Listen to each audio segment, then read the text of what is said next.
Punta Esmeralda, which I guess is like super off the tourist path in Playa del Carmen. I guess it's more of like a locals beach. So yeah, we're gonna check it out. I think there's like a cenote and a beach and kind of just like, it's very beautiful, as you can see right here. And you got those dudes that are cleaning up this seaweed actually, which is kind of a problem here, I've heard. But yeah, what do you think so far, Anita? It's beautiful.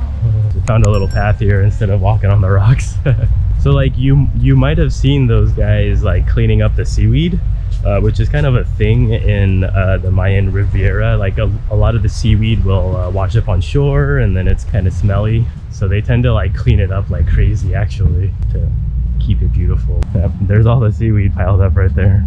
Then they clean it up like every morning. Oh, this is a resort, that's why. So the public beach is actually over here like we thought originally.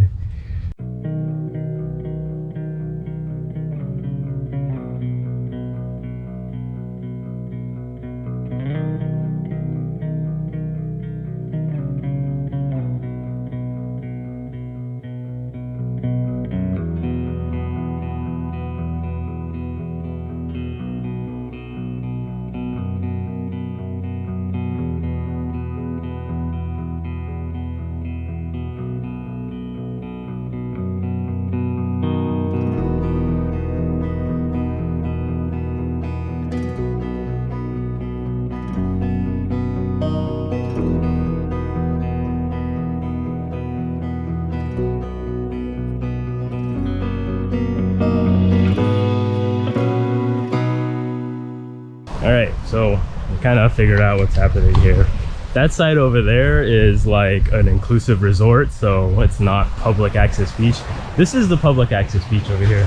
We're kind of just exploring, checking it out. So we settled here, got us a beach umbrella. We're chilling out. Hey, Anita.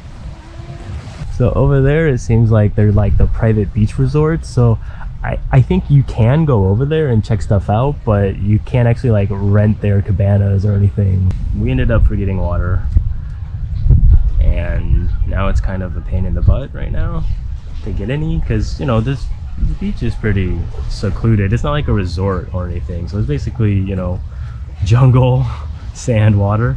You know, there's like this guy over here that's doing the umbrella rentals, but aside from that, there's not much facilities here, which we kind of knew coming in. We saw like a little vendor on the way in, so we're gonna go, or actually she's gonna walk up there and see if she can get something to drink for us, at least for the day here. So we got the umbrella. It was 250 pesos for like 3 hours or so. Yeah, everything's kind of pricey in this area. I'm sure there's a Western price, so to speak, you know. But that's kind of how it is. I'll wait for Anita to get back. Hopefully she was able to hunter and gather some water. Yeah, so I've always wondered what the draw of like the beach resort was, and now I fully understand, because you don't need to worry about anything. A lot of places like outside of the US, it's more of a pain to get to the beach, and you got to kind of be prepared, and there's not a lot of facilities. Sometimes in the States it's that way too, but I guess because I'm from the US, we can just drive there with all our stuff, so you don't really think about it. But here, like, we had to take a taxi over. You can only really bring what we could carry, and that was like kind of convenient-ish. But I totally get it now. You know, we just want to like sit on the beach and relax. That was kind of the whole point of this excursion for us, right? Because like, I've been having a pretty busy week with work, actually a busy month. It's been kind of crazy. So the whole point was to, you know, just have a relaxing beach day, and it ended up being like this big stressful situation, like, because like we just don't really know what's up, you know. So we kind of walked over by like around the point, and then we found out that, you know, hey, you can't actually stay there. I mean, you can go in the water, but they won't give you an umbrella or anything else. So it's not like a public, the beach is public, but the facilities aren't, right? So that kind of like limits you if you're not prepared, right? And that's why I think this is much more of a locals beach. So if you want to be like more adventurous and, you know, start getting off the beaten path, then this is definitely it. Because over in Playa del Carmen, it's like super crazy, right? It's packed, and but like every part of the beach has like a restaurant attached to it, or like a, you know, like a beach club, so you can get drinks, food, like whatever you want, like you don't have to think about it. And then, but we kind of wanted to escape that a bit, because honestly that part of the beach isn't that pretty. This is much nicer around here, you know, aside from this stuff which is everywhere. I mean, the beach itself is beautiful. I'll wait for Anita to get back and then maybe we'll hit the water or something.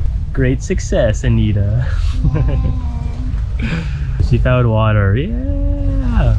So anyways, we found that, well, she discovered that a portion of this part over here, Half Moon or whatever, some of it's like private beach, but a piece of it is public beach. Yeah, some umbrella is like for public, you can rent it. Okay.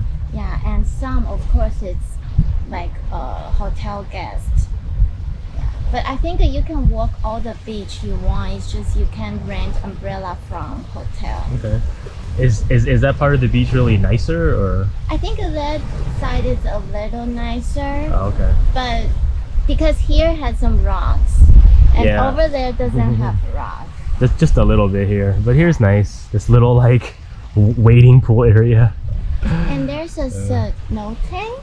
Yeah, a little bit. Yeah, that's but a that's lot what of kids in it right now. Yeah, that's what I wanted to see. So maybe after we kind of hang out here for a bit, we'll walk over there. Definitely, that's one of the benefits of slow travel, I think, is that you can take the time to kind of learn, and then you end up spending a lot less because like your accommodations are less and all that kind of stuff. So it's pretty cool. It's just sometimes it can be a little stress inducing, you know, because you have to like get a taxi and then you gotta like argue about the rate, which is already super overpriced already, but whatever. And then you gotta like roam around and like figure out what you want to do because you've never been here before, and then yada yada yada, and then you like, you know, okay, we'll like pick this place on the beach, and it's like, well, actually that side I think is better, but it's too late. So much for a relaxing beach day. It's actually really stressful. I think we're settled now though, so we can chill out. It's time to get my farmer tanned ass into the water.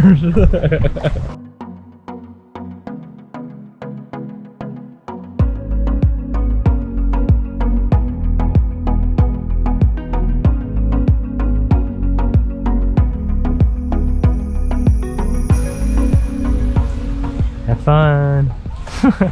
No, just this way, and then just walk in. Yeah. Just don't step on anything dark. It'll be fine.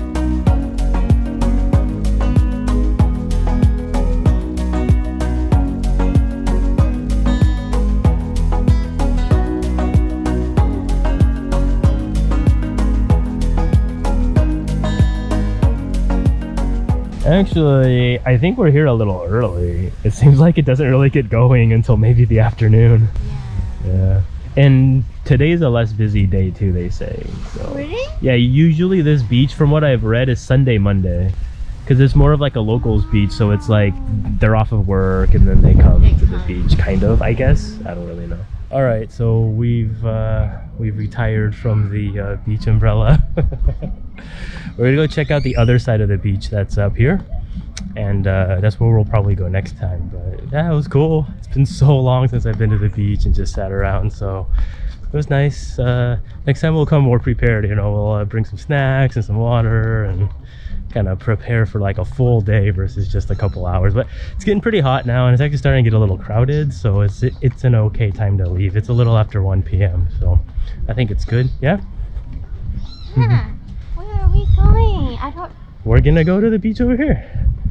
This is not where I go, so you have to be sure, okay? Oh, well, where did you go? Back there? I go back. It's the same thing. Okay, know where are you going? Yeah. Oh, okay. So the cenote is over here, actually. I guess just a cenote is kind of like a freshwater cave sinkhole thing, kind of. There's a bunch of them in this area. This one's actually pretty close to the beach, but it looks like it's just full of a bunch of kids, so it's kind of funny. So that was the cenote, which looks like not gonna be for us, I don't think. It's like a kiddie pool. But this looks like the beach though, but see, it's still dark here. So I think you actually got to go all the way over there if you want it light. But see, that's the area that's blocked off for the hotel. Yeah, so we checked out the ocean here. Still a lot of seaweed. So I think the part we picked actually wasn't quite bad once you got past all the rocks and stuff. It was pretty nice, I think. So yeah, would you come back to Punta Esmeralda? Yeah. Now we're gonna take the long walk to go find a taxi to go back into town here. But I think that side of Punta Esmeralda is definitely more like family oriented and kiddie oriented. So the part we were on, I think, was actually pretty good. We were able to like relax and stuff. Because as soon as you go over there, there's just like kids everywhere.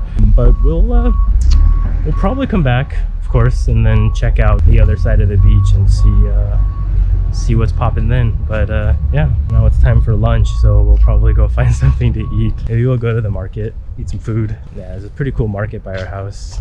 They have like plates of, you know, rice and beans and meat, and it's pretty hearty.